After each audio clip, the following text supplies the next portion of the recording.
നമ്മളങ്ങനെ വിചാരിക്കും ഏതെങ്കിലും പെൺകുട്ടി കൊണ്ട് തന്നിരുന്നെങ്കിൽ. ഹീറോസ് തീർച്ചയായിട്ടും 5 മണിക്ക് എണീക്കണം. ഞാനതുകൊണ്ടല്ലേ ഹീറോ അത് സ്വഭാവം. ഒരുപാട് പേര് വീട്ടിൽ ഇരിക്കുന്നതായിരുന്നു. ഒന്നേ സമ്മതിക്കുന്നുള്ളൂ. അപ്പൊ അതുകൊണ്ടല്ല ഒന്നും അറിയാത്ത പോലെ പുള്ളി അടുത്ത പടം ഉണ്ട്. കണ്ണൂർ കോട്ടൽ സ്കോഡ്. കണ്ണൂർ സ്കോഡല്ല.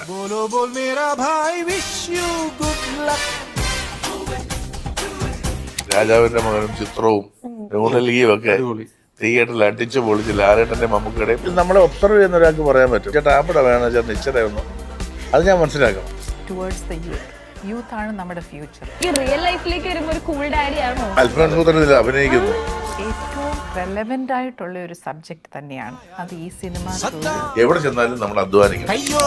ഒരു കാലം ഉണ്ടായിരുന്നു. Hi hello viewers, you watching beyond flowers and this is me Faustina here. ഇന്ന് നമ്മുടെ കൂടെ യുണൈറ്റഡ് കിങ്ഡം ഓഫ് കേരള എന്ന മൂവിയുടെ പ്രൊമോഷന്റെ ഭാഗമായിട്ട് ജോയിൻ ചെയ്യുന്നു നമ്മുടെ എല്ലാവരുടെയും സ്വന്തം റോണി ചേട്ടൻ, ജോണി ചേട്ടൻ, രഞ്ജിത്ത് ചേട്ടൻ ആൻഡ് ആനി മാം. സോ 4 പേർക്കും welcome to the show. United Kingdom of Kerala. ശരിക്കും നമുക്ക് ട്രെയിലർ ഉണ്ടായിരുന്നില്ല, ടീസർ ഉണ്ടായിട്ടില്ല. അതുകൊണ്ട് എനിക്കൊരു ഐഡിയ ഇല്ല സിനിമയെ പറ്റിയിട്ട്. അപ്പൊ നിങ്ങൾ തന്നെ പറയും, എന്താണ് നമ്മുടെ സിനിമയുടെ ഒരു ഔട്ട്ലൈൻ പോണത്?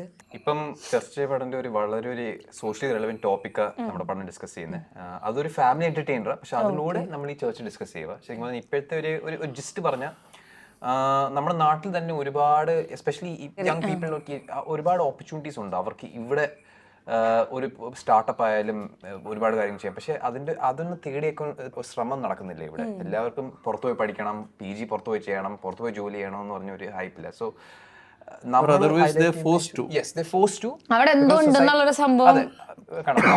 സൊസൈറ്റി പ്രഷർ ആയിരിക്കാം, ഫാമിലി പ്രഷർ ആയിരിക്കാം. അവർക്ക് അവിടെ പോയി ജോലി ചെയ്താലേ എന്തെങ്കിലും ഉണ്ടാക്കിയിട്ട് തിരിച്ചു വരാൻ പറഞ്ഞു കേൾക്കുന്നതായിരിക്കും അല്ലേ? ഇത് ശരിക്കും ഇപ്പം ചർച്ച ചെയ്യപ്പെടേണ്ട ഒരു ഇമ്പോർട്ടന്റ് ടോപ്പിക് തന്നെയാണ്. സോ അത് നമ്മളൊരു വളരെ എന്റർടൈനിങ് രീതിയിൽ പറയുന്ന ഒരു കഥയാണ് UK. അത് യുണൈറ്റഡ് കിങ്ഡം ഓഫ് കേരള. ശരിക്കും ഇങ്ങനെ ഒരു ഫാമിലി എന്റർടൈനർ എന്ന് പറയുമ്പോൾ ഓഡിയൻസ്, അങ്ങനത്തെ ഒരു മൂവികൾക്ക് എപ്പോഴും ഒരു സെറ്റ് ഓഫ് കൺവിൻസ്ഡ് ഓഡിയൻസ് ഉണ്ടാവും. ശരിക്കും ഈ മൂവി നിങ്ങൾ എങ്ങനെ കൺവിൻസ്, അതായത് this one I have to do എന്നുള്ള സാധനത്തിലേക്ക് നിങ്ങൾ എങ്ങനെയാ വന്നത്? എൻ്റെ അടുത്ത് പറയുന്നുണ്ടെങ്കിൽ എനിക്ക് വേറെ ആരും ഇല്ല. എനിക്ക് അരുൺ വൈക എന്നുള്ള സംവിധായകനെ വിശ്വാസമാണ്. പിന്നെ മാത്രമല്ല ഞാൻ ചെയ്തൊരു പടത്തിന്റെ എഡിറ്റർ പുള്ളിയായിരുന്നു. ഒരു പഴഞ്ചൻ പ്രണയം എന്നുള്ള പടത്തിന്റെ എഡിറ്റിംഗ് ടേബിളിൽ പുള്ളി ഉണ്ടായിരുന്നു. ആ പടത്തിന് ഷേപ്പ് ചെയ്യുമ്പോഴും അല്ലാതെ നമ്മളല്ലാതെ നല്ല സൗഹൃദപരമായുള്ള ഇങ്ങനൊരു ഇമ്പോർട്ടൻറ്റ് ക്യാരക്ടർ ഉണ്ടെന്ന് ഒന്ന് ചെയ്താൽ നന്നായിരുന്നു എന്ന് ചോദിച്ചു. പിന്നെ കഥയും കാര്യങ്ങളൊന്നും ചോദിച്ചില്ല. അപ്പോൾ പിന്നെ അതിനോടനുബന്ധപ്പെട്ട് പിന്നെയാണ് അതിൻ്റെ തിരക്കഥ എനിക്ക് അയച്ചിരുന്നത് വായിക്കുന്നത്. അപ്പോൾ ഞാൻ പറഞ്ഞ ചെയ്തെടുക്കാൻ ബുദ്ധിമുട്ടുള്ള സിനിമയാണ്. കാരണം വെച്ച് കഴിഞ്ഞാൽ അതിൻ്റെ ഒരു മേക്കിംഗ് സൈഡും അല്ല തന്നെ നമ്മൾ സോഷ്യൽ റിലവൻ്റ് ആയിട്ടുള്ള ഒരുപാട് ടോപ്പിക്സ് കൂടെ പോകുന്നൊരു ഒരു പരിപാടിയാണ്. പിന്നെ രഞ്ജിത്ത് പറഞ്ഞ പോലെ തന്നെ നമ്മളിപ്പോൾ ഇവിടെ ഇന്ത്യയിൽ വർക്ക് ചെയ്യുമ്പോഴേ, ഇപ്പോൾ ഞാൻ പേരും നാളൊന്നും പറയുന്നില്ല, ചെന്നാൽ പോലും ഞാൻ ഇപ്പോൾ യൂബറിൽ ഇപ്പോൾ ഒരു 4 ദിവസം പോയി ട്രാവൽ ചെയ്യുന്ന സമയത്ത് അതിനകത്ത് ഡ്രൈവറായിട്ടുള്ളൊരു പുള്ളി ഞാൻ ചോദിച്ചു വേറെ എന്താ പരിപാടി ചോദിച്ചു. സാർ ഞാൻ ബേസിക്കലി സിവിൽ എഞ്ചിനീയറാണ്. ഇത് വെറുതെ ഒരു ക്രൈസിന് ഓടിക്കണതാ. ഞാനും ചോദിച്ചില്ല, ഞാൻ എന്ത് ചെയ്യുന്നു മാത്രമേ ചോദിച്ചുള്ളൂ. ഇപ്പോൾ പുള്ളി ഡ്രൈവ് ചെയ്യാണ്. അപ്പൊ അത് പറയുമ്പോൾ പുള്ളിക്ക് അത് ഇൻഫീരിയർ ആയിട്ട് എനിക്ക് തോന്നി. ഇത് കാരണം വെച്ചാൽ ഞാൻ ഡ്രൈവർ മാത്രമല്ല, ഞാൻ ബേസിക്കലി ഇത് വെറുതെ ഓടിക്കുന്നതാണ്, ഇതിന്റെ ഒരു സാമ്പത്തികമായിട്ടുള്ള ലാഭത്തിനല്ല എന്ന് പറയുന്ന പോലെ ഒരു ഇത് അനാവശ്യമുള്ള ഒരു ദുരഭിമാനം എനിക്ക് ഫീൽ ചെയ്തത്. അങ്ങനെ ഒരു കാര്യമല്ലോ. ഇപ്പൊ ഞാനിപ്പോൾ മെഡിസിന് ഞാൻ പഠിച്ചിരുന്ന സമയത്ത് ഞാൻ മെസ്സ് നടത്തിയിരുന്നു. അപ്പോൾ മെസ്സ് നടത്താന്ന് വെച്ചാൽ നമ്മൾ ഇപ്പോൾ കാലത്തല്ല, നമ്മൾ ഫോർ എക്സാമ്പിൾ ഇപ്പോൾ മോർണിംഗും നൈറ്റും നമ്മുടേതായ സീനിയേഴ്സ് കുറച്ച് പേര് നമ്മുടെ വീട്ടിൽ നിന്ന് കഴിക്കുമായിരുന്നു. അപ്പോൾ വളരെ പ്രായമുള്ളൊരു ചേച്ചി നമ്മുടെ ഒപ്പം തന്നെ ഉണ്ടായിരുന്നു. അപ്പോൾ ചേച്ചിയാണ് എനിക്കും അവിടെ തന്നെ നമ്മുടെ 3 പേർക്കും അവിടെ തന്നെ വേറെ 4-5 പേരൊന്ന് കഴിക്കുമ്പോൾ മെസ്സ് നടത്താൻ ചെറിയ കാര്യമല്ല. അത് നടത്തുക എന്ന് പറഞ്ഞാൽ ഇപ്പം അന്ന് എനിക്ക് വലിയ വിഷമം തോന്നിയിട്ടില്ല. കാരണം വെച്ചാൽ നമുക്കതിന് നമ്മുടെ ആ ഒരു എന്താ പറയുക ഫുഡിൻ്റെ ആ ചിലവ് ഇതിലായിട്ട് അങ്ങ് ന്യൂട്രലൈസ് ആയി പോകും. അപ്പോൾ നമുക്ക് വരുന്ന ഭീമമായ ചിലവും കട്ടായി പോകും. അത് മാത്രമാണെന്നുള്ള അതിൻ്റെ പുറം ലാഭത്തിനേക്കുള്ള ഒരു. അപ്പോൾ ഇപ്പോഴത്തെ കാലഘട്ടത്തിൽ അപ്പോൾ അന്ന് നമ്മൾ പലരും ചോദിക്കും, ഈ സ്കൂട്ടറിലൊക്കെ നമ്മളിവിടെ പച്ചക്കറിയും സാധനങ്ങളൊക്കെ എടുത്തിട്ട് പലരും ചോദിക്കുമായിരുന്നു. അപ്പോൾ ഇപ്പോൾ എൻ്റെ അടുത്ത് ആ പുള്ളി പറഞ്ഞപ്പോൾ ഞാൻ ചോദിച്ചത് എന്തിനാ എത്രമാത്രം ബുദ്ധിമുട്ടുള്ളത്? നിങ്ങളൊരു ഗ്രാജുവേറ്റ് അല്ലെങ്കിൽ നിങ്ങളൊരു എന്താ പറയുക ഒരു വെൽ എഡ്യൂക്കേറ്റഡ് മനുഷ്യൻ ഒരാളാണെന്നുണ്ടെങ്കിൽ പോലും നിങ്ങളിങ്ങനെ ചെറുകിട ജോലി ചെയ്യുന്നുണ്ട്, എന്താ കുഴപ്പം? ഇത് UK-ലും അല്ലെങ്കിൽ US-ലും അല്ലെങ്കിൽ യൂറോപ്പിലും നമുക്ക് പരിചയമുള്ള പല ആൾക്കാരുടെയും മക്കളാണെങ്കിൽ ശരി, അനുജന്മാരാണെങ്കിൽ ശരി, പല ആൾക്കാരും പല ചെറുകിട പെട്രോൾ ബങ്ക്സിൽ ജോലി ചെയ്യുന്നവരുണ്ട്, റെസ്റ്റോറൻറ്റ്സിൽ ജോലി ചെയ്യുന്നവരുണ്ട്. അപ്പൊ അവിടെ ചെല്ലുമ്പോൾ അത് ഓക്കെയാണ്. പക്ഷെ ഇവിടെ ചെയ്യുമ്പോൾ അത് ഭയങ്കര കുറച്ചിലും പുറത്ത് നിന്ന് ചെയ്യുമ്പോൾ നന്നായിട്ട് ഓക്കെ എന്നുള്ള സാധനം. അപ്പൊ ശരിക്കും നമ്മുടെ ഡയറക്ടറും റൈറ്ററും ആണ് ചേട്ടൻ ഇതിനകത്തേക്ക് വരാനുള്ള ഒരു മെയിൻ റീസൺ ആയിരുന്നത്. ഡയറക്ടർ മീൻസ് അരുൺ വൈക നല്ല എൻ്റെ സുഹൃത്ത്. പുള്ളി ഇതിന്റെ എന്താ പറയുക റൈറ്ററും കൂടിയാണ്. അപ്പോൾ പുള്ളി തന്നെയാണ് അതിന് ഒരു കാരണം. ചേട്ടൻ എന്തുകൊണ്ടായിരിക്കും ഇത് ഞാൻ തന്നെ ചെയ്യണം എന്നുള്ള ഒരു പോയിന്റിലേക്ക് എത്തിയത്? അത് എന്നോട് ചെയ്യാൻ പറഞ്ഞിട്ടാ. അല്ല ഞാൻ തന്നെ ചെയ്യണമെന്ന് വിചാരിച്ചാൽ ഈ ലോകത്ത് അങ്ങനെ ഒരു പരിപാടി. അതായത് എൻ്റെ പ്രൊഡ്യൂസറാണ് അലക്സ് ജാനായിട്ട് എനിക്ക് പരിചയം ഉണ്ടായിരുന്നു. എനിക്ക് കഥ നേരത്തെ അറിയാവുന്നതായിരുന്നു. അത് പല കാസ്റ്റിങ്ങിലും ഞാൻ കേട്ടിട്ടുണ്ട്. അപ്പം ഒരു ദിവസം ഇങ്ങനെ ഇവർ പറഞ്ഞു എന്നെ പോലെ, ജോണി നമുക്ക് ആ സിനിമ ഒന്ന് വർക്കാക്കിയാലോ. ഡയറക്ടർ അരുൺ വൈക, ജോണി ആ റോഹിച്ചൻ്റെ കഥാപാത്രം ജോണി ചെയ്യും, നമ്മുടെ രഞ്ജിത്തിനെ കൊണ്ട് ടോണി ചെയ്യിപ്പിക്കാം, ഞങ്ങളത് പ്രൊഡ്യൂസ് ചെയ്യും. അങ്ങനെയാണ് പ്രൈം നേച്ചറും അച്ചായൻ്റെ പേപ്പുള്ളി ഫിലിംസും സജീവ് സാറും ഹാൻഡ്മേഡും ഒക്കെ വന്നത്. അങ്ങനെയാണ് ആ സിനിമ പ്രാക്ടിക്കലാകുന്നത്. അങ്ങനെ ഞാൻ റോഹിച്ചനും രഞ്ജിത്ത് ടോണിയുമായി ഇതുവരെ ആ സിനിമ ഒരുവിധം നല്ല ഭംഗിയായിട്ട് തീർന്നു. ഇപ്പോൾ 23-ാം തീയതി റിലീസാണ്. എന്നെ സംബന്ധിച്ചിടത്തോളം ഞാൻ ആ ക്യാരക്ടർ, നമ്മളിപ്പം എന്താ പറയേണ്ടത്, നമുക്ക് കിട്ടിയ ക്യാരക്ടർ എത്രത്തോളം എൻ്റെ കഴിവിനും അറിവിനും അനുസരിച്ച് ഞാൻ അതിനോട് നീതി പുലർത്തിയിട്ടുണ്ട്.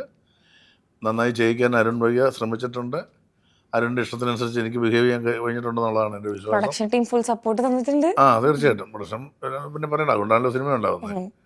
പിന്നെ രഞ്ജിത്ത്, ഞാൻ പറഞ്ഞില്ലേ പലരുടെ അപ്പനായിട്ടുള്ള അഭിനയിച്ചിട്ടുള്ള ഞാൻ ആദ്യമായിട്ട് രഞ്ജിത്തിൻ്റെ അപ്പനായാണ്. എൻ്റെ മകനാണുള്ള ഭാഗ്യം രഞ്ജിത്തിന് കിട്ടി. അങ്ങനെയുള്ള ഒരുപാട് സാധ്യതകളുള്ള ഒരു സിനിമയാണ്.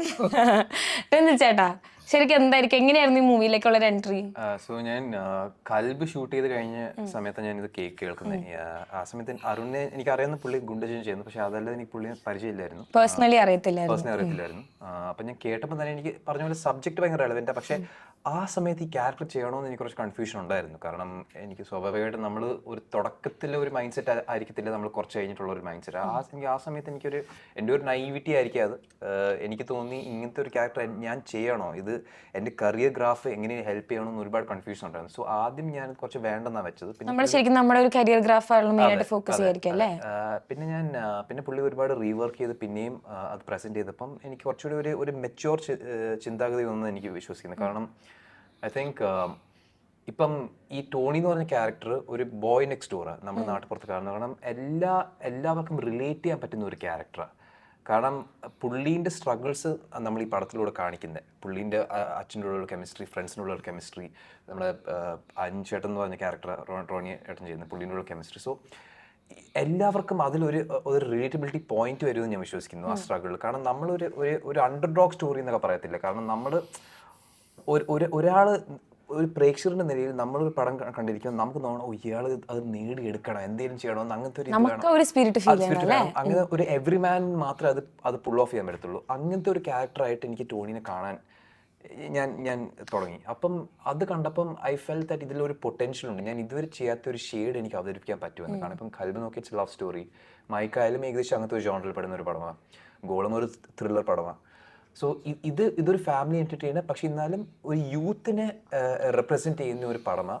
അതിൻ്റെ ഒരു ഫ്ലാഗ് ബെയറർ എന്ന് പറയത്തില്ല, പക്ഷേ അതിൻ്റെ ഒരു റിലേറ്റബിൾ ഫാക്ടർ ഉള്ള ഒരു പടമാണ്. സോ എനിക്ക് അങ്ങനത്തെ ഒരു റെസ്പോൺസിബിലിറ്റി തോന്നി ഈ സ്ക്രിപ്റ്റിനെ പറ്റി ഞാൻ കുറച്ചുകൂടി ചിന്തിച്ചപ്പോൾ. അപ്പോഴത്തേക്ക് എനിക്ക് തോന്നി ഇത് ഡെഫിനറ്റ്ലി എൻ്റെ കരിയറിൽ ചെയ്യേണ്ട ഒരു പടമാണെന്ന് ഞാൻ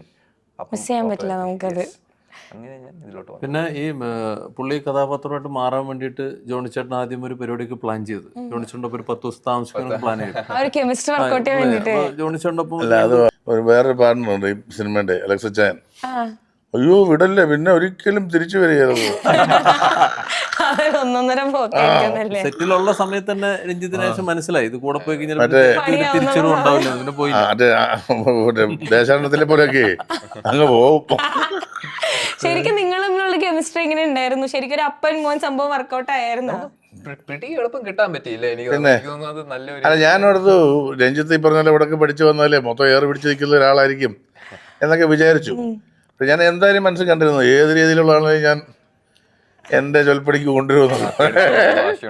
പക്ഷേ വളരെ എന്താ പറയണ്ട, ഒരു നല്ല ഈ പറഞ്ഞ ഒരു മകനെ പോലെ തന്നെ നമ്മളോട് ഒരു ബിഹേവ് ചെയ്തു. ഞാനും തിരിച്ചൊരു എന്നെ കൊണ്ട് പറ്റാവുന്ന രീതിയിലൊക്കെ കെയർ ചെയ്തിട്ടുണ്ട്. കെയർ ചെയ്തിട്ടുണ്ട്. അപ്പം പിന്നെ അരുണും ഞാൻ പറഞ്ഞില്ലായിരുന്നു, ഞങ്ങൾ രണ്ടുപേരെയും മനസ്സിലാക്കിയിട്ടുള്ള ഒരാളായിരുന്നു ഒരു തരത്തിൽ. പിന്നെ ഇവരൊക്കെ അഭിനയിക്കുന്നവർ, ഇപ്പോൾ റോണി ആയാലും മഞ്ജു പിള്ള, ഇന്ദ്രൻ ചേട്ടൻ, ഭയങ്കര രസമായിരുന്നു. ജോണിച്ചേട്ടൊപ്പം ചെയ്യുമ്പോഴുള്ള ജോണിച്ചേട്ടൻ്റെ പ്ലസ് ആയിട്ട് നോട്ടീസ് ഒരു ആക്ടർ എന്നുള്ള രീതിയിൽ മാത്രമല്ല, നമ്മളത് ചെയ്യുമ്പോൾ തെറ്റെന്നിട്ട് ജോണിച്ചേട്ടൻ പറയാം, അത് കുറയ്ക്കുക, ലാസ്റ്റ് പറഞ്ഞു ഫാസ്റ്റ് ആക്കി പറഞ്ഞു. അതല്ല ഞാൻ പറഞ്ഞത്, അത് വളരെ നമ്മളെ ഹേർട്ട് ചെയ്യാത്ത രീതിയിൽ വളരെ ക്ലിയർ കട്ടായിട്ട് അത് പറഞ്ഞിരുന്നു. കാരണം അത് പുള്ളി അസോസിയേറ്റ് ആയിട്ടും ചീഫ് അസോസിയേറ്റ് ആയിട്ടും ഡയറക്ടറായിട്ടും വർക്ക് ചെയ്തതിന് പുള്ളിയുടെ എക്സ്പീരിയൻസ് ആണത്. അത് പുള്ളിയുടെ കാരണം വെച്ചാൽ അത് സ്ക്രീനിൽ വരുമ്പോൾ എങ്ങനെയാണെന്നുള്ളതിനെ കുറിച്ച് വ്യക്തമായിട്ട് ധാരണ ജോണിച്ചേട്ടുണ്ട്. അപ്പോൾ ജോണിച്ചേട്ടൻ പറയുന്നതിന് പിന്നെ നമ്മൾ പിന്നെ വേറെ പിന്നെ ഒരു എതിർവാദം ഇല്ല. ജോണിച്ചേട്ടൻ പറയുന്നത് അല്ല, അത് നമ്മുടെ ഒരു ഇതുകൊണ്ടൊന്നും നമ്മുടെ എക്സ്പീരിയൻസ് കൊണ്ടായിരിക്കാം. പക്ഷേ എന്നെ കറക്റ്റ് ചെയ്യുന്നവരും ഉണ്ട്. എന്നോടും ചിലപ്പോൾ അത് ഞാൻ പറഞ്ഞില്ല, ഒരു തെറ്റൊരാൾ തിരുത്തണമെങ്കിൽ അയാളൊരു സീനിയറോ ജൂനിയറോ ആണെന്നുള്ള പ്രശ്നമല്ല. ചിലപ്പം നമ്മളെ ഒബ്സർവ് ചെയ്യുന്ന ഒരാൾക്ക് പറയാൻ പറ്റും. ഇപ്പം റോണിക്കോ അല്ലെങ്കിൽ രഞ്ജിത്തിനോ പിന്നെ ഒരു ജൂനിയർസ് ആണെങ്കിൽ പോലും അവർക്ക് പറയാൻ പറ്റും, ചേട്ടാ അവിടെ വേണം ചേട്ടൻ ഇച്ചിരി ഒന്ന്. അത് ഞാൻ മനസ്സിലാക്കണം. ഇപ്പം നമ്മളിത് പറയുന്നത് നമ്മുടെ കൂടെ നിന്ന് പെർഫോം ചെയ്യുമ്പോഴായിരിക്കും ചിലപ്പം ഞാൻ ഇങ്ങനെ പറയുമ്പോൾ റോണി അങ്ങനെ കൂടെ ചെയ്താൽ ചിലപ്പോൾ ഞാൻ പറയുന്നൊരു ഇമ്പാക്റ്റ് കിട്ടും. റോണി ഇങ്ങനെ പറയാമെങ്കിൽ ഞാൻ ഇങ്ങനെ കൂടെ ചെയ്താൽ ആ സീനൊരു ഇമ്പാക്റ്റ് കിട്ടും. അതൊരു കൊടുക്കൽ വാങ്ങലാണ്. അത് എല്ലാ കാലത്തും എല്ലാ താരങ്ങളും തമ്മിൽ ഉണ്ടാകുന്നതാണ്. പിന്നെ നമ്മൾ ചില സ്ഥലത്ത് ചിലപ്പോൾ പറയുമ്പോൾ ചിലർക്കത് ചിലരുണ്ട് മനസ്സിലൊന്ന് കയറ്റിയാൽ പിന്നെ മാറുകയില്ല. അത് അവരെ കുറ്റം പറഞ്ഞ കാര്യമില്ല. അവർ അങ്ങനെ പെട്ടെന്ന് സ്പോട്ടിൽ അങ്ങനെ മാറുകയില്ല. അത് അവർ ഓവർ കൺഫ്യൂസ് ചെയ്യിക്കും. അങ്ങനെ ഉള്ളപ്പോൾ നമ്മൾ അവരോട് അധികം അങ്ങനെ ഇത് ചെയ്യാതിരിക്കുന്നതല്ല. കാരണം അവർ ടോട്ടലി അതല്ല ജോണിച്ചേട്ടൻ പറഞ്ഞു. ജോണിച്ചേട്ടൻ ആരെ കുറിച്ച് അല്ലല്ല അങ്ങനെയുള്ള ഗ്രൂപ്പ് ഓഫ് ആൾക്കാരുണ്ട്. ജോണിച്ചേട്ടൻ പെട്ടെന്ന് മോൾഡ് അല്ല, ഞാൻ പറഞ്ഞ അവരുടെ കുറ്റപ്പെട്ടല്ല. അവരത് പഠിച്ചു വെച്ചേക്കുന്നതാണ്. അവരതായിരിക്കും നമ്മളത് പറയുമ്പോൾ പെട്ടെന്ന് അത് മനസ്സിലാക്കുകയും പെട്ടെന്ന് അത് എനിക്ക് ഈ സിനിമയിൽ എല്ലാവരിൽ നിന്നും ഞാൻ പറഞ്ഞതെല്ലാം ശരിയാണെന്നുള്ളതല്ല, ഇവർ പറയുന്നത് ഞാനും കേട്ടിട്ടുണ്ട്, ഞാൻ പറയുന്നത് ഇവരും കേട്ടിട്ടുണ്ട്. ആനി മാം, ശരിക്കും എനിക്ക് തോന്നുകയാണെങ്കിൽ ഇപ്പം കുറേ അധികം മലയാളം മൂവീസ് പ്രൊഡ്യൂസ് ചെയ്യുന്നുണ്ട്. അപ്പോൾ ആസ് എ വുമൺ അതെന്ന് പറയുന്നത് I don't think it's very easy എന്ന് എനിക്ക് തോന്നുന്നില്ല. അപ്പം എന്തൊക്കെ സ്ട്രഗിൾസ് ആയിരുന്നു ശരിക്കും ഒരു പ്രൊഡക്ഷൻ ഫീൽഡിലേക്ക് വരുമ്പോൾ ഫേസ് ചെയ്തത്? Fragrant Nature film creations in association with Poyappally films ആണ് UK. UK ഫ്രേഗ്രനേച്ചർ ഫിലിം ക്രിയേഷൻസിൻ്റെ 8th ഫിലിമാണ്. നമ്മുടെ ഫസ്റ്റ് ഫിലിം പ്രണയം, അത് തൊട്ട് കുറേ സിനിമകൾ. അപ്പം എങ്ങനെ ഞങ്ങൾ ഫിലിം പ്രൊഡക്ഷനിലോട്ട് വരുന്നെന്ന് പറഞ്ഞാൽ എൻ്റെ ഹസ്ബൻഡ് സജീവും ഞാനും ഞങ്ങൾ വെരി പാഷനേറ്റ് അബൌട്ട് ഫിലിംസാണ്. ക്രിയേറ്റീവ് ഫീൽഡിൽ ഭയങ്കര പണ്ട് തുടങ്ങി. അങ്ങനെയാണ് ഞങ്ങൾ വേറെ കുറേ ബിസിനസ്സസ് ഉണ്ട്. അതിൻ്റെ കൂടെ ഈ ഒരു ഇൻഡസ്ട്രിയിൽ നമ്മൾക്കൊരു നല്ലൊരു പ്രൊഡക്ഷൻ ഹൗസായിട്ട് എസ്റ്റാബ്ലിഷ് ചെയ്യണം. നല്ല സിനിമകൾ നമുക്ക് പ്രേക്ഷകർക്ക് ഗിഫ്റ്റ് ചെയ്യാൻ പറ്റണം. അതാണ് നമ്മുടെ മെയിൻ ഇൻറ്റൻഷൻ. സ്ട്രഗിൾസ് അപ്പം പ്രൊഡക്ഷൻ ഫിലിം ഇൻഡസ്ട്രി അല്ലെങ്കിൽ എൻ്റർടൈൻമെൻറ്റ് ഇൻഡസ്ട്രിയിലെ ഒരു one of the most impactful ഒരു ഇൻഡസ്ട്രി എന്ന് പറയാം. കോമൺ ആൾക്കാരെയും every level of the community impact ചെയ്യാൻ പറ്റുന്ന ഒരു ഫീൽഡാണ്. അപ്പം അങ്ങനത്തെ ഒരു ഫീൽഡിൽ നമ്മൾ ഇറങ്ങി നമ്മൾ ചെയ്യുന്ന പ്രോജക്ട്സ് ത്രൂവിൽ ഇമ്പാക്റ്റ് ചെയ്യാൻ പറ്റും, അല്ലെങ്കിൽ ക്രിയേറ്റീവ് പ്രോസസ്സിനെ ഒന്ന് എൻഹാൻസ് ചെയ്യാൻ പറ്റും, ആർട്ടിസ്റ്റിന് ഓപ്പർച്യൂണിറ്റീസ്, ക്രിയേറ്റേഴ്സിന് ഓപ്പർച്യൂണിറ്റീസ് ക്രിയേറ്റ് ചെയ്യാൻ പറ്റുന്ന ഒരു ഇൻഡസ്ട്രി ആണെന്നൊരു ശരിക്കും ഒരു ബോധത്തോടെയാണ് നമ്മൾ ഈ ഫിലിം ഇൻഡസ്ട്രിയിലോട്ട് വരുന്നത്. ആസ് എ വുമൺ പ്രൊഡ്യൂസർ എൻ്റെ സ്ട്രഗിൾസ് എന്ന് പറഞ്ഞാൽ ശരിക്കും പറഞ്ഞാൽ എല്ലാ ഇൻഡസ്ട്രിയിലും, let it be the film industry അല്ലെങ്കിൽ ഏത് ഇൻഡസ്ട്രി ആയാലും നമ്മൾക്ക് അതിൻ്റെതായ ചാലഞ്ചസും സ്ട്രഗിൾസും ഉണ്ട്. ഞാൻ വിശ്വസിക്കുന്നത് ഒരു ചാലഞ്ചസും നമുക്ക് ഓവർകം ചെയ്യാൻ പറ്റാത്ത ചാലഞ്ചസ് ഇല്ല. അത് നമ്മൾ എങ്ങനെ ഹാൻഡിൽ ചെയ്യുന്നു, ഓരോ സിറ്റുവേഷൻസിന് നമ്മൾ എങ്ങനെ നേരിടുന്നു, നമ്മൾ വർക്ക് ചെയ്യുന്ന ആ ഒരു അസോസിയേറ്റ്സ് ആയിട്ടും അല്ലെങ്കിൽ നമ്മുടെ സ്ഫിയർ ഓഫ് ഇൻഫ്ലുവൻസിലുള്ള ആൾക്കാരെ നമ്മൾ എങ്ങനെ ട്രീറ്റ് ചെയ്യുന്നു, അതനുസരിച്ചാണ്. Respect is something that you give and you get.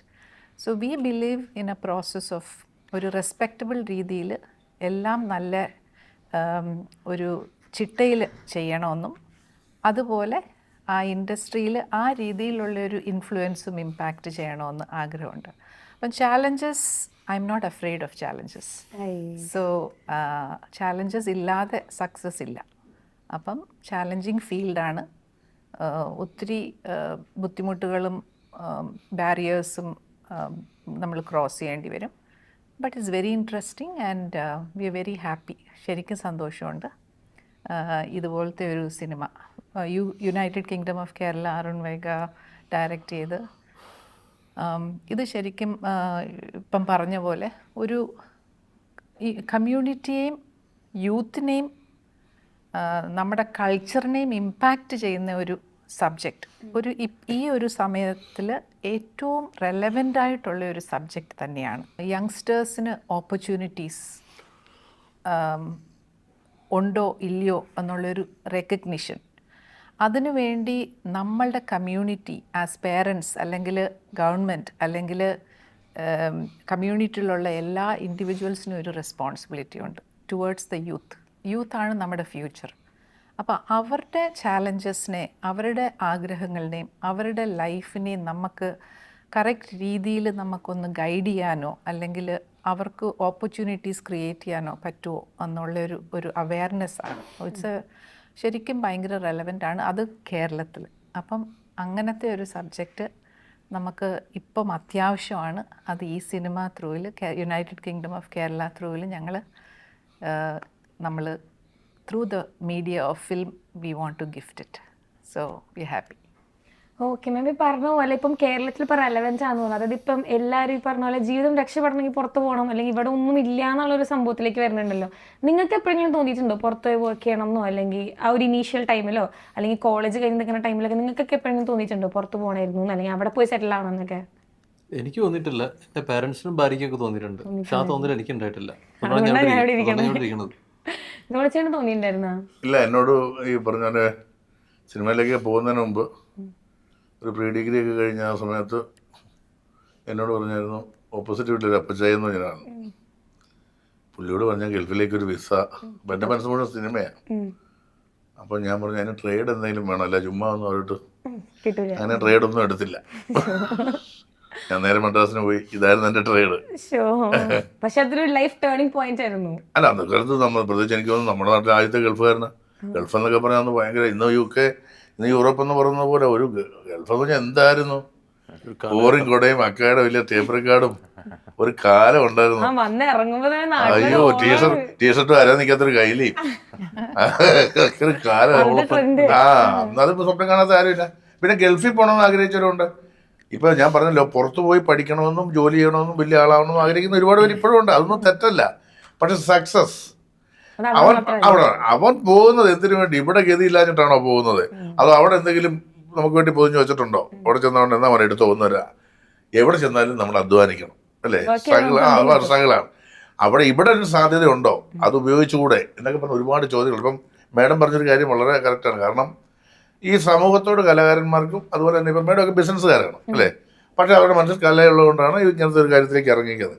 സമൂഹത്തിന് എന്ത് നൽകിയെന്ന് തോന്നുമല്ലോ. നമ്മളിപ്പോൾ പൈസ കിട്ടുന്നു, ഇത് ചെയ്യുന്നു, നമ്മുടെ ഒരു ഉദ്ദേശശുദ്ധി അതിനെ അങ്ങോളം നീതി പുലർത്തുന്ന ഒരു സിനിമയാണ്. അതിനോടൊപ്പം തന്നെ ഈ സിനിമയിൽ ഒരുപാട് രസങ്ങളുമുണ്ട്. എല്ലാത്തരം പ്രേക്ഷകരെയും പിടിച്ചിരുത്തുന്ന അവർ കണ്ടിറങ്ങുമ്പോൾ ഞാൻ മറ്റെങ്കിലും എനിക്ക് തീരുമ്പോൾ ഒരു ക്ലാപ്സൊക്കെ കിട്ടാൻ സാധ്യതയുള്ള ഒരു സിനിമയാണ്. വളരെ മനോഹരമായിട്ട് വന്നിട്ടുണ്ട്. അപ്പോൾ തീർച്ചയായിട്ടും ഒരു വിജയചിത്രമാകും. നിങ്ങളുടെ എല്ലാ സപ്പോർട്ട് വേണം. അതൊക്കെ അത്രേ ഉള്ളൂ. ഞാൻ എല്ലാം കൂടെ പറയാൻ തീർക്കല്ല.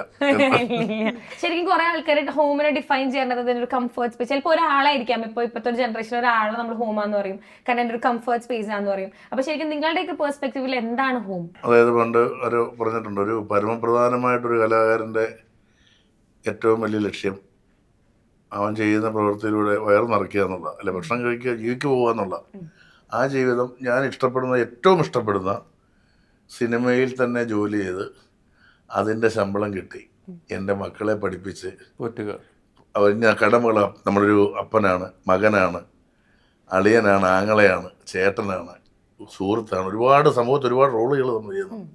നമ്മളെ ഡിപ്പെൻഡ് ചെയ്യുന്നവരെയൊക്കെ പറ്റുന്ന പോലെ സാറ്റിസ്ഫൈ ചെയ്ത് നമുക്ക് ഒരു അങ്ങോളം വെച്ചിട്ടുള്ള ആയുസുണ്ട്. നല്ല ജീവിച്ച് മരിച്ചു കഴിഞ്ഞാലും അത്യാവശ്യം ഒരു 6 മാസത്തേക്കെങ്കിലും തിരക്കില്ലാത്തൊരു മനുഷ്യനായിരുന്നു അയാളെന്ന് പറയുന്ന ഒരവസ്ഥ ഉണ്ടാക്കി ഇവിടെ നിന്ന്. അതാണ് നമ്മുടെയൊക്കെ ഒരു ആഗ്രഹം. എൻ്റെ ഹോം സമാധാനവും സന്തോഷവും ഉള്ള എവിടെയാണോ അതെൻ്റെ ഹോം. അത് സിനിമയിൽ എനിക്ക് കിട്ടുന്നുണ്ട്, വീട്ടിലും എനിക്ക് കിട്ടുന്നുണ്ട്, എല്ലായിടത്തും കിട്ടുന്നുണ്ട്. ഇപ്പൊ അതുപോലെ ഇപ്പൊ പറയുകയാണെങ്കിൽ നമ്മുടെ ടൈറ്റിൽ റിലീസായ വീഡിയോയിൽ കുറെ കമന്റ്സ് പോലെ നമ്മൾ പ്രേമം കണക്ട് ചെയ്ത് മൂവിനെ കണക്ട് ചെയ്താണല്ലോ ചെയ്തായിരുന്നത്. ശരിക്കും ഞാൻ മുമ്പ് കണ്ടിട്ടുള്ള മൂവീസ് ഒക്കെ വെച്ച് നമ്മൾ വേറൊരു സിനിമയുടെ റെഫറൻസ് വരാതെ മാക്സിമം നോക്കും. പക്ഷെ എന്തുകൊണ്ടാണ് ഈ ഒരു മൂവി ശരിക്കും നിങ്ങൾ ടൈറ്റിൽ റിലീസ് ചെയ്ത സമയത്ത് ഒരു പ്രേമമായിട്ട് കണക്ട് ചെയ്യാനുള്ള റീസൺ? അല്ല, അത് പ്യൂർലി ബിക്കോസ് പ്രേമത്തിൽ വർക്ക് ചെയ്ത ടെക്നിക്കൽ ടീംസ് ഇവിടെ വർക്ക് ചെയ്തു. പക്ഷെ പ്രേമമായിട്ട് ഒരു സാമ്യമില്ല. നമ്മൾ പറയുന്ന പോലെ തന്നെ ഇത് ശരിക്കും ഡിഫറെന്റ് ജോണർ കംപ്ലീറ്റ്. പക്ഷെ എന്നാലും പ്രേമം എന്ന് പറഞ്ഞാൽ ആ സമയത്ത് ഒരു വളരെ റെവല്യൂഷനൈസ് ഈ കമ്മിങ് ഓഫ് ഏജ് സ്റ്റോറീസ് ആദ്യം ഒരു പുതിയൊരു ഒരു തരത്തിൽ കാണുന്ന ഒരു കമ്മിങ് ഓഫ് ഏജ് മൂവി ആയിരുന്നു. അപ്പോഴത്തേക്ക് ഇപ്പോഴും ഒരുപാട് ആൾക്കാരുടെ മനസ്സിൽ കിടക്കുന്ന ഒരു ഇതാണ്. സോ അതിന് ടെക്നീഷ്യൻസ് പിന്നെയും ഇന്നൊരു ടീസർ കൊടുക്കാൻ വേണ്ടി രാജേഷും ശബരീഷും അൽഫോൺസ് പുത്രൻ ഇതിൽ അഭിനയിക്കുന്നു. അതൊരു ഭയങ്കര ഹൈലൈറ്റ് പിന്നെ രാജേഷ് മുരുകേഷൻ ഇത് മ്യൂസിക് ചെയ്യുന്നത്, വിഷ്ണു ഗോവിന്ദ നമ്മുടെ സൗണ്ട് ചെയ്യുന്നത്, പിന്നെ പറഞ്ഞ പോലെ ശബരീഷ് ശർമ്മ ലിറിക്സ് എഴുതുന്നുണ്ട്, പിന്നെ അൽഫോൺസ് പുത്രൻ ഒരു ചെറിയ ഗസ്റ്റ് റോളിൽ അഭിനയിക്കുന്നുണ്ട്. ഈ അരണ്ട് ഗുണ്ടജയനില് അഭിനയിച്ചതാണ് ശബരീഷ്. അപ്പൊ ആ ഒരു റിലേഷനിൽ തന്നെയാണ് ഇങ്ങോട്ട് വന്നിട്ട് അതിനകത്ത് പാട്ട് ചെയ്തിട്ടുണ്ട് ശബരീഷ്. അപ്പൊ ഈ പറഞ്ഞ പോലെ ആ ഒരു ടീമിന്റെ പ്രസൻസ് ഇവിടെ ഉള്ളതുകൊണ്ടാണല്ലേ അതൊരു വേറെ ടീസറിന് വേണ്ടി ഇങ്ങനത്തെ ഒരു ടീം പിന്നെയും ഒന്നിക്കുന്നു എന്ന് പറഞ്ഞൊരു ഇതാ. പക്ഷെ നമ്മുടെ കോണ്ടന്റ് വളരെ ഡിഫറെന്റ് ഒരു കോണ്ടന്റ്. ഓക്കെ, ഇപ്പൊ ഇതിൽ പറയുകയാണെങ്കിൽ ഇപ്പൊ പ്രൊമോഷന്റെ ഭാഗമായിട്ട് നിങ്ങളുടെ ഡാൻസും നമ്മുടെ ഇൻസ്റ്റാഗ്രാം, യൂട്യൂബ്, ഫേസ്ബുക്ക് ഭയങ്കര വൈറലാണ്. എനിക്ക് രണ്ടുപേരും ഡാൻസേഴ്സ് ആണല്ലേ? ഡാൻസേഴ്സ് ആണ്. ശരിക്കും ഡാൻസ് എന്ന് പറഞ്ഞ സംഭവം നിങ്ങളുടെ മൂവിയിൽ ഒരു കെമിസ്ട്രി വർക്ക്ഔട്ട് ആവാൻ എന്താ ഹെൽപ്പ് ചെയ്തിട്ടുണ്ടാവും? ഞങ്ങള് ശരിക്കും പറഞ്ഞാൽ ഷൂട്ട് തുടങ്ങുന്ന മുന്നേ ഞങ്ങൾക്ക് ഡാൻസിൽ തന്നെ ഒരു കാരണം ഇതിന്റെ ഡാൻസ് കൊറിയോഗ്രഫി ടീം നമ്മുടെ മീ മൈ സെൽഫ് മൂവ്സ് എന്ന് പറഞ്ഞൊരു ഇത് അവരാ നമ്മുടെ ഭീഷ്മ പർവ്വത്തിലെ പരദീസ് എന്ന് പറഞ്ഞ് പാട്ട് ചെയ്ത്, പിന്നെ ഇപ്പം സ്തുതി എന്ന് പറഞ്ഞ ബൊഗ്മിലിൽ ചെയ്തു. സോ അവർ ഭയങ്കര ജിഷ്ണു എന്ന പുള്ളീൻ്റെ പേരാണ് അത് കൊറിയോഗ്രാഫറിൻ്റെ പേര്. ഇപ്പോഴത്തേക്ക് അവരോട് നമുക്ക് Rishtan also is part of it. പക്ഷേ എനിക്ക് തോന്നുന്നു റിഷ്താൻ ഒരു സെപ്പറേറ്റ്, പക്ഷെ അവരുടെ ഒരു ഒരുമിച്ച് ഇതിൻ്റെ കൊറിയോഗ്രഫി പ്ലാൻ ഔട്ട് ചെയ്ത്. അപ്പോഴത്തേക്ക് എന്നെ സംബന്ധിച്ച് ഞാൻ ഡാൻസ് ഇഷ്ടമുണ്ടെങ്കിലും ഞാനൊരു പ്രൊഫഷണൽ ഡാൻസർ അല്ല. പക്ഷേ ഇതിൻ്റെ ഒരു കാര്യം എന്ന് പറഞ്ഞാൽ ഇതൊരു വളരെ ഒരു നമ്മൾ സ്ഥിരം കാണാത്ത ഒരു കുറച്ച് fast paced at the same time നല്ല എസ്തെറ്റിക് അത് കാണുമ്പം. അപ്പോൾ അങ്ങനത്തെ ഒരു ഹുക്ക് സ്റ്റെപ്പ് അവർ ഡിസൈൻ ചെയ്തത്. കാരണം ഇത് തന്നെ ഒരു ഡിസൈൻ ചെയ്യാൻ തന്നെ ഏകദേശം ഒരു 2 weeks എടുത്തു. പിന്നെ നമുക്ക് പ്രാക്ടീസ് സെഷൻസ് ഉണ്ട് 2.5 weeks. പടം തുടങ്ങിയപ്പോൾ തന്നെ നമുക്ക് അറിയാമായിരുന്നു ഇങ്ങനത്തെ ഒരു രസമാരി എന്ന് പറഞ്ഞൊരു പാട്ട് ഒരു അടിച്ചുപൊളി ഡാൻസ് സോങ് ആയിരിക്കണം. അപ്പം അതിൻ്റെ ഒരു എക്സ്പെക്റ്റേഷൻ ഉണ്ടാവുമെന്ന് പ്രതീക്ഷിച്ചു. ആ എക്സ്പെക്ടേഷൻ ഡെലിവറി ചെയ്യാൻ നമ്മൾ മാക്സിമം കൊറിയോഗ്രഫിയിലൂടെയും ബീറ്റ്സിലൂടെയും മ്യൂസിക്കിലൂടെയും ശ്രമിച്ചത്. ഇപ്പൊ പാട്ടിന്റെ കാര്യം പറയുമ്പോൾ അതൊരു കോളേജ് വൈബിൽ പോണ പാട്ടാണല്ലോ. അപ്പൊ അതിനകത്താണെങ്കിൽ ചേട്ടനാണെങ്കിൽ ഒരു ബോർഡ് പിടിച്ചിട്ടുണ്ട് വെയിറ്റിംഗ് ഫോർ എക്സാം റിസൾട്ട്സ് എന്ന് പറഞ്ഞിട്ട്. എനിക്ക് തോന്നുന്നു ഇപ്പോഴത്തെ കോളേജ് ലൈഫും പണ്ടത്തെ കോളേജ് ലൈഫും ഭയങ്കര ഡിഫറെന്റ് ആയിരുന്നില്ലേ? സോ ചേട്ടന്റെ കോളേജ് ലൈഫ് എങ്ങനെയായിരുന്നു? ഈ സിനിമയിലുള്ള പോലത്തെ എക്സ്പെക്ടേഷൻസ് ഒക്കെ മീറ്റ് ചെയ്തായിരുന്നു കോളേജ് ലൈഫിൽ? ബട്ട് ഡെഫിനറ്റ്ലി നമ്മുടെ സിനിമയിൽ കാണുന്ന ഒരു ഗ്ലാമറൈസ്ഡ് വേർഷൻ ഓഫ് റിയാലിറ്റി. പക്ഷെ ഏകദേശം അങ്ങനത്തെ ഉള്ള അനുഭവങ്ങൾ ഉണ്ടായിരുന്നു. പക്ഷെ എനിക്ക് തോന്നുന്നു അമ്മയോട് ഇരിക്കും, ഞാൻ പഠിത്തത്തിൽ അത്രയ്ക്ക് ഫോക്കസ് ചെയ്യാറില്ലായിരുന്നു. ഞാൻ മോസ്റ്റ്ലി ഈ കലാപരിപാടിയൊക്കെ വഴക്കം കിട്ടുമായിരുന്നു അത് കാരണം. പക്ഷേ but they were really supportive. കാരണം അപ്പം തന്നെ എൻ്റെ ഒരു പൊട്ടൻഷ്യൽ അവർക്ക് മമ്മിക്കായാലും പപ്പയ്ക്കായാലും അവർക്ക് മനസ്സിലായി. പിന്നെ അവരെന്നെ സപ്പോർട്ട് ചെയ്യാൻ തുടങ്ങി. പിന്നെ അതെനിക്ക് നേർച്ചർ ചെയ്ത് എടുത്ത് എനിക്ക് ഈ വേദിയിൽ എത്താൻ പറ്റിയ ഒരു ഇതുണ്ട് എന്ന് പറഞ്ഞാൽ അതിൻ്റെ ഒരു ബ്ലെസ്സിങ് ആയിട്ട് ഞാൻ കരുതുന്നത്. But definitely college life mostly ഞാൻ ഇതിൻ്റെ പിന്നാലെയായിരുന്നു, ഈ പെർഫോമിങ്ങും ഡാൻസും ഇതിൻ്റെ പിന്നാലെ. അതെൻ്റെ ഏറ്റവും ഫോണ്ടസ്റ്റ് മെമ്മറീസ്. ഇപ്പം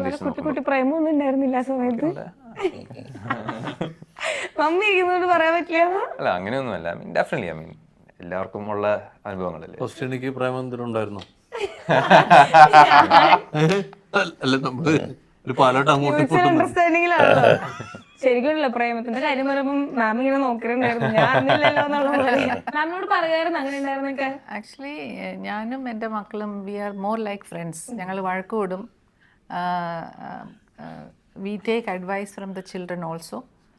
പിന്നെ രഞ്ജിത്ത് ആസ് എൻ ആർട്ടിസ്റ്റ് എൻ്റെ from the time he was a child എഴുതുന്നതിന് മുമ്പേ വരയ്ക്കാൻ തുടങ്ങിയ ആളാണ്.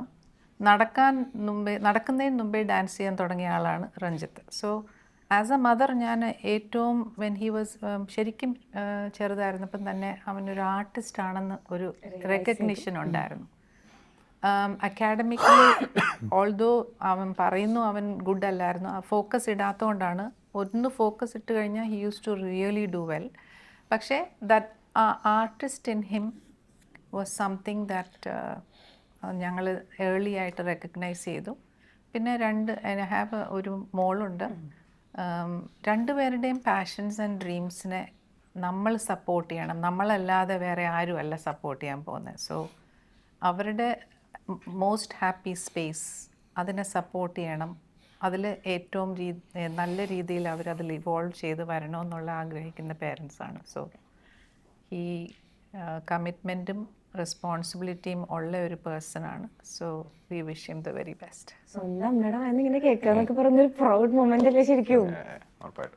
അതിങ്ങനെ ഒരു വേദിയിൽ ഇരിക്കാന്ന് തന്നെ പറയുന്നത് ഭയങ്കര പ്രൗഡ് ആയിരിക്കണ്ടേ? അല്ല, നമ്മൾ ചെയ്യുന്ന ജോലി നമ്മൾ ഓബിയസ്ലി നമ്മൾ ഇതിൽ ഇറങ്ങി തിരിച്ച് നമ്മൾ വൃത്തിയായിട്ട് ചെയ്യണം. അത് നമ്മളൊരു റെസ്പോൺസിബിലിറ്റി, ഒരു കടമയാണ്. എസ്പെഷ്യലി ഒരു ആക്ടർ എന്ന നിലയിൽ എസ്പെഷ്യലി ഞാൻ പറഞ്ഞ പോലെ അതിനൊരു ഇതേ പ്രൊഡ്യൂസേഴ്സ്, പക്ഷെ എന്നാലും ഈ ഇൻഡസ്ട്രിയിൽ ഒരു നിലനിൽപ്പ് വേണമെങ്കിൽ നമ്മൾ ഓഡിയൻസിനോട് പ്രൂവ് ചെയ്യണം, അവരെ തീരുമാനിക്കുന്ന നമുക്ക് നിലയ്ക്ക് വേണ്ടിയാണ്. സോ അത് നമുക്ക് മനസ്സിലാക്കണം, പണിയെടുക്കണം, അതിനുവേണ്ടി അധ്വാനിക്കണം. ചേട്ടൻ പറഞ്ഞ പോലെ അത് ഭയങ്കര ഇമ്പോർട്ടൻ്റ് ആയിട്ടുള്ള കാര്യം.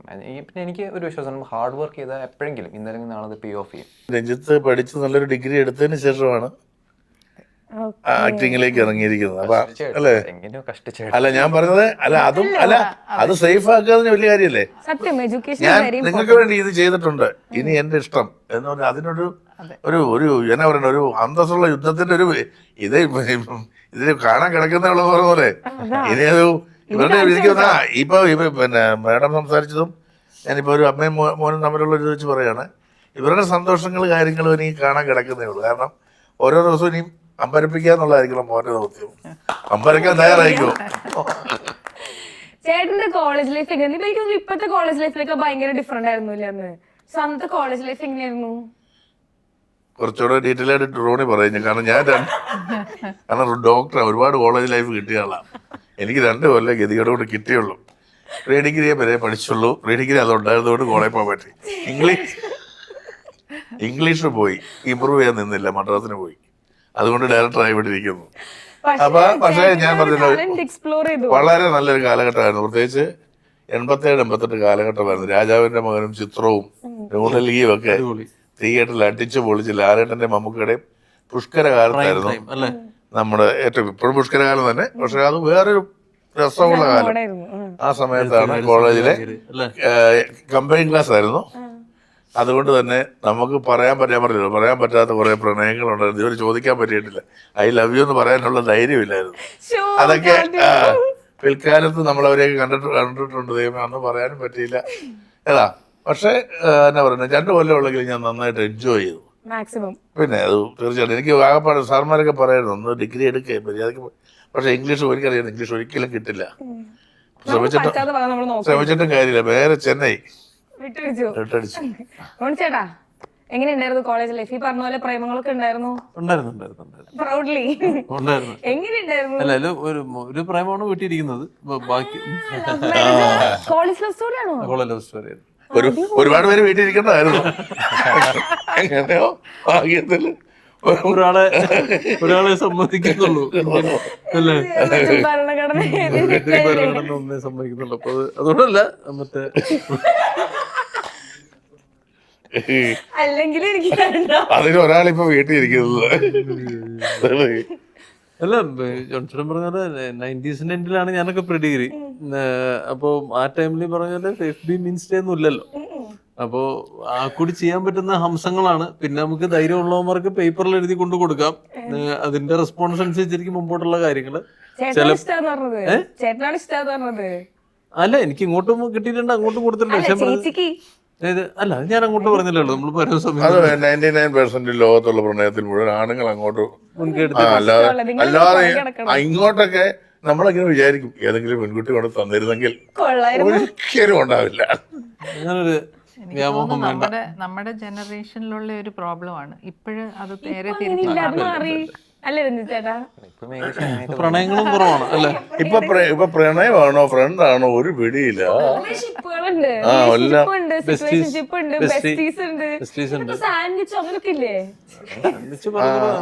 ഒന്നും അറിയാത്ത പോലെ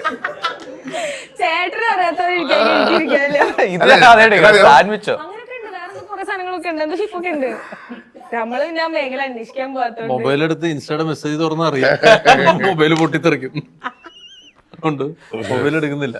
പ്രപ്പോസിങ്ങിന്റെ കാര്യമൊക്കെ പറഞ്ഞപ്പോഴാണ്, ചേട്ടനാണെങ്കിൽ കഴിഞ്ഞൊരു മീഡിയയിലെ ഒരു വീഡിയോ ക്ലിപ്പിൽ ഞാൻ കണ്ടത് സിംഗിൾ ആണ് ആൻഡ് റെഡി ടു മിംഗിൾ എന്നുള്ള സ്റ്റേറ്റ്മെന്റ് പറഞ്ഞത്. അതിന്റെ താഴെ മാട്രിമോണി പോലെയാണ് പെൺപിള്ളേരെ കമന്റ്സ്. ഇതൊക്കെ അമ്മ കാണാറുണ്ടോ? അതെ, അമ്മ കാണാറുണ്ട്. എല്ലാം ഉണ്ട്. ചേട്ടാ ഈ ഫാൻസിനൊക്കെ എല്ലാരും ഇങ്ങനെ മാനേജ് ചെയ്യും? നമ്മുടെ വർക്ക് അപ്രീഷിയേറ്റ് ചെയ്യുന്ന ആൾക്കാർ. സോ ഡെഫിനറ്റ്ലി ഒരുപാട് സന്തോഷമുണ്ട്. പിന്നെ പറഞ്ഞ പോലെ ഞാനും ഒരു സന്തോഷമുണ്ട്, അമ്മ സ്ട്രിക്റ്റ് ആയതുകൊണ്ട് അതിന്റെ മുകളിൽ പോവില്ല, അത് തന്നെ കാര്യം. അത്രേ ഉള്ളു കാര്യം. നോക്കാൻ പറയുന്ന ഒരാളുള്ളതുകൊണ്ട് രഞ്ജിത്തിന്റെ കാര്യം പറയുകയാണെങ്കിൽ ജോണിച്ചേട്ടന് അറിയില്ലായിരിക്കും, വട്ടോടെ ഷൂട്ട് ചെയ്യണ സമയത്ത് രഞ്ജിത്തെ ഇപ്പൊ എങ്ങനെയാണ് നടത്തി, ചേട്ടാ നാളെ കാലത്ത് മോർണിംഗ് 4:30 രഞ്ജിത്ത് 4:30 മണിക്ക് നടക്കും. ചേട്ടാ ഐ ഡോണ്ട് നോ മീൻസ് എങ്ങനെ 4:30 നമ്മളാണ്. രഞ്ജിത്ത് അത്ര ഒന്നും വേണ്ട രഞ്ജിത്തെ, അത് ലൈറ്റ് ഒക്കെ വരണ്ടേ. നോ ചേട്ടാ you have to anyway we have to get on the vehicle by 5:30. ഞാൻ നിനക്ക് ചെയ്യുമായിരിക്കും. ഞാനൊരു 5 അലാറം വെച്ചു നിൽക്കുന്ന സമയത്ത് 4:30 മണി കഴിഞ്ഞപ്പോൾ ടിം ഒരു സൗണ്ട്. ഓക്കെ കുഴപ്പമില്ല, എന്തോ ഇവിടെ ഒരു ടിം 2 3 4 ഡമ്പല് ടിം ടിം ടിം റെപ്സാണ്. ഇപ്പൊ ഞാൻ ഒരെണ്ണം കഴിഞ്ഞു ഒരെണ്ണം നോക്കിയാൽ കഴിക്കോ എന്നത് ടിം ടിം ടിം ടിം. അപ്പൊ ഞാൻ ഇത് വളരെ മെറ്റിക്കുലസ് ആയിട്ട് പുള്ളിയുടെ കാര്യങ്ങൾ കറക്റ്റായിട്ട് ഫിക്സ് ചെയ്ത് പുള്ളി 5 കയറിയപ്പോഴേക്കുമ്പോൾ 5 മണിയപ്പോൾ തന്നെ പുള്ളി ഇറങ്ങി, പുള്ളി വെഹിക്കിളിൽ കയറി പുള്ളി പോയി കഴിഞ്ഞു. ഭയങ്കര കാരണം നമ്മളെ വട്ടവടയിൽ ഷൂട്ട് നമ്മൾ സോങ് ഷൂട്ട് ചെയ്ത്, അപ്പം നമുക്ക് ശരിക്കും ഒരു എക്സ്ട്രാ ഡേ ചെയ്യേണ്ടി വന്നു. അപ്പോഴത്തേക്ക് ആ ഡേ കഴിഞ്ഞിട്ട് പിന്നെ എനിക്ക് തോന്നുന്നു പിന്നെ അവിടെ ലൈറ്റൊന്നും സെറ്റ് ചെയ്യാൻ സ്ഥലമില്ല, അവിടെ മൊത്തം ഓപ്പൺ ലൈറ്റാ. സോ ആ ലൈറ്റിൽ എടുത്തില്ലെങ്കിൽ പിന്നെ എടുക്കാൻ പറ്റത്തില്ല. സോ അതിന്റെ ഒരു സീനും അതെ കുറച്ച് ടൈറ്റ് ആയിരുന്നു. പക്ഷെ എന്നാലും സിസ്റ്റമാറ്റിക് ലൈഫ് ഫോളോ ചെയ്യാന്ന് പറഞ്ഞാൽ ഇച്ചിരി ടാസ്ക്. 4:30 കോൾ ഉണ്ടെങ്കിൽ 3:30 അവൻ ജിമ്മിൽ പോയി. ഇപ്പം നമ്മളൊരു ഹെക്ടിക് സ്കെഡ്യൂളിൽ ലിവ് ചെയ്യുമ്പോൾ നമുക്കത് മാനേജ് ചെയ്യാൻ ഉള്ള ഒരു കഴിവില നമ്മുടെ നിലനിൽപ്പ് ഇരിക്കുന്നത്. കാരണം ഇപ്പം ഒരു ഫിലിം സെറ്റ് എന്ന് പറഞ്ഞാൽ അത് ഭയങ്കര ഡൈനാമിക്സ്. ചിലപ്പോൾ നൈറ്റ് ഷൂട്ട്സ് ഉണ്ടായിരിക്കും, ചിലപ്പം പറഞ്ഞ സമയത്ത് തീരത്തിലായിരിക്കും, ബാറ്റായിട്ട് പോകും, അതൊക്കെ നമുക്ക് പ്രതീക്ഷിക്കാൻ പറ്റത്തില്ല. പക്ഷെ നമുക്ക് ഒരു റൂട്ടീൻ ഉണ്ടെങ്കിൽ പിന്നെ നമുക്ക് എങ്ങനെയും അതിലോട്ട് മോൾഡ് ചെയ്യാൻ പറ്റും. അങ്ങനത്തെ അതുകൊണ്ടാണ് ഇപ്പം ആ റൂട്ടീനുള്ള കാരണം എനിക്ക് കുറച്ചുകൂടി ഈസിയായിട്ട് എനിക്ക് മോൾഡ് ചെയ്യാൻ പറ്റും. ഇതിലെനിക്ക് ബ്ലെൻഡ് ചെയ്യാൻ പറ്റും. ഹീറോസ് തീർച്ചയായിട്ടും 5 മണിക്ക് എണീക്കണം. ഞാനതുകൊണ്ടല്ലേ ഹീറോ അത് സ്വഭാവം. ഞാൻ സ്വഭാവനടനായിട്ട് തുടരുന്നത് എനിക്ക് ഇഷ്ടമുള്ള പോലെ. ഇനിയിപ്പം നാളെ ഒരു പോലീസ് ഓഫീസറുടെ വേഷം വരികയാണോ, ഞാൻ പട്ടിണി കിടക്കും, എല്ലാം എൻ്റെ നിർത്തിയിട്ട് ഞാൻ ഒരു കാക്കി വേഷം വരട്ടെ. ഈടെ വൈഫ് പറഞ്ഞു, ഇയാളെ എല്ലാ പടത്തിലും പോലീസായിട്ട് ആരെങ്കിലും വിളിച്ചിരുന്നെങ്കിൽ. കാരണം അത് ഞാൻ ചെയ്യും. ഇപ്പം റോഡ് അടുത്ത പടത്തിൽ പോലീസ് വരില്ലേ, പുള്ളി അടുത്ത പടമുണ്ട്, കാരണം കോട്ടയം സ്ക്വാഡ്, അതിൽ ഞാനുണ്ട് നല്ല പോലീസുകാരനായിട്ട്. കണ്ണൂർ സ്ക്വാഡല്ല, കൂടുതൽ അച്ചായന്മാർ. ചേട്ടൻ പറഞ്ഞ പോലെ മിക്ക മൂവീസ് ഒരു അപ്പൻ റോള് ഹാൻഡിൽ ചെയ്യുന്നുണ്ടല്ലോ. അപ്പൊ ശരിക്കും റിയൽ ലൈഫിലേക്ക് വരുമ്പോ ഒരു കൂൾ ഡാഡി ആണോ, അതോ ഭയങ്കര മറ്റേ മീശയൊക്കെ പിടിച്ചിരിക്കണ? ഞാൻ ഈ പറഞ്ഞ ചുമ്മാ കിടന്ന് ബഹളം വെക്കും വീട്ടിൽ, ചൂടാവുക. പക്ഷെ അവളുമാർക്ക് അറിയാം ഇത് കുറച്ച്. അല്ല ഞാൻ ഭയങ്കര ഞാൻ മറ്റേ ചാക്കോമാഷ കിടക്കി. പക്ഷെ പെട്ടെന്ന് ഇതാകുകയും ചെയ്യും. നമ്മള് പിന്നെ രസമുണ്ട്. ഈ പറഞ്ഞ 2 പെൺകുട്ടികളാണ്, ഹ്യൂമർ. അവരും പറഞ്ഞ കൗണ്ടറൊക്കെ പറയുന്നവരാ. ഞാനിങ്ങനെ പക്ഷെ എന്റെ ഭാവം മാറിയാൽ അവർക്ക് കാര്യം പിടികിട്ടും. ഇന്ന് ഇച്ചിരി കുഴപ്പമില്ല, ഇന്നത്ര ഹ്യൂമർ അല്ല. അപ്പൊ എന്തായാലും നിങ്ങളുടെ ഒരു ഹാർഡ് വർക്കിന്റെ റിസൾട്ടും നമ്മുടെ മൂവി നമ്മുടെ ഓഡിയൻസിലേക്ക് എത്താൻ പോവാ. So at this moment how do you feel? ഭയങ്കര ടെൻഷൻ ഉണ്ടോ, അല്ലെങ്കിൽ ഭയങ്കര കോൺഫിഡന്റ് ആണോ, ഒരു എക്സൈറ്റ്മെന്റ് ആണോ? എന്താ ശരിക്കുള്ള ഒരു ഇമോഷൻ? എല്ലാം ഉണ്ട്. കോൺഫിഡൻസ് ഉണ്ട്, എക്സൈറ്റ്മെന്റ് ഉണ്ട്, ഡെഫിനറ്റ്ലി നെർവസ്നെസ് ഉണ്ടായിരിക്കുമല്ലോ. കാരണം ഇപ്പം അധികം 2 ആഴ്ച പോലും ഇല്ലല്ലേ, 2 ആഴ്ചത്തിനുള്ളിൽ റിലീസ് ചെയ്യുക. സോ പക്ഷേ നമ്മുടെ പ്രൊഡക്റ്റിൽ നമ്മളെല്ലാവരും കോൺഫിഡൻറ്റാണ്. That's the most important thing. ഞങ്ങൾക്ക് ഈ പടത്തിൽ കോൺഫിഡൻസ് ഉണ്ട്. സോ പറഞ്ഞ പോലെ ഇത് പിന്നെ ഇപ്പോഴത്തെ ഓഡിയൻസ് എന്ന് പറഞ്ഞാൽ സ്റ്റാർ വാല്യൂവിന് കാലം അവർ കോണ്ടന്റ് വാല്യൂ ആണ് നോക്കുന്നത്. നല്ല പടമാണെങ്കിൽ ഒരു വേർഡ് ഓഫ് മൗത്തിൽ ഓടും. സോ നമ്മുടെ കോണ്ടന്റിൽ നമുക്ക് വിശ്വാസമുണ്ട്, ബാക്കിയെല്ലാം ഓഡിയൻസിന്റെ കയ്യിൽ. സോ എന്തായാലും നിങ്ങളുടെ കോൺഫിഡൻസിന് ഇരിക്കട്ടെ ഒരു വലിയ കയ്യടി. അപ്പൊ ഓൾ ദി വെരി ബെസ്റ്റ്. ഈ പറഞ്ഞ തിയേറ്റേഴ്സ് ഒക്കെ ഫുൾ ആവട്ടെ. ഇനിയും കുറെ അധികം സക്സസുകൾ നിങ്ങൾ അന്വേഷിച്ച് വരട്ടെ, കുറെ അധികം നല്ല റോൾസ് വരട്ടെ. അപ്പൊ all the very best. Thank you. നിങ്ങൾ എല്ലാവരും May 23 United Kingdom of Kerala release ആവുന്നു. എല്ലാവരും തിയേറ്ററിൽ തന്നെ പോയി കാണണം. ഇതൊരു ശരിക്കും നമ്മളുടെ സമൂഹത്തിന് ഈ ഒരു സമയത്തിന് ഏറ്റവും ആവശ്യമുള്ള ഒരു ബ്യൂട്ടിഫുൾ ഫിലിമാണ്. എല്ലാവരും തിയേറ്ററിൽ പോയി കാണണം. May 23 save the date. എന്തായാലും നിങ്ങളുടെ ഇന്റർവ്യൂ ഞാൻ ഭയങ്കരമായിട്ട് എൻജോയ് ചെയ്തു. ഞാൻ സൂപ്പർ ആയിരുന്നില്ലേ? പിന്നെ എന്തുണ്ടാവും മനസ്സിലുണ്ട്, മനസ്സിലുണ്ട്. അത് കേട്ടാ മതി. അപ്പൊ താങ്ക് യു സോ മച്ച്.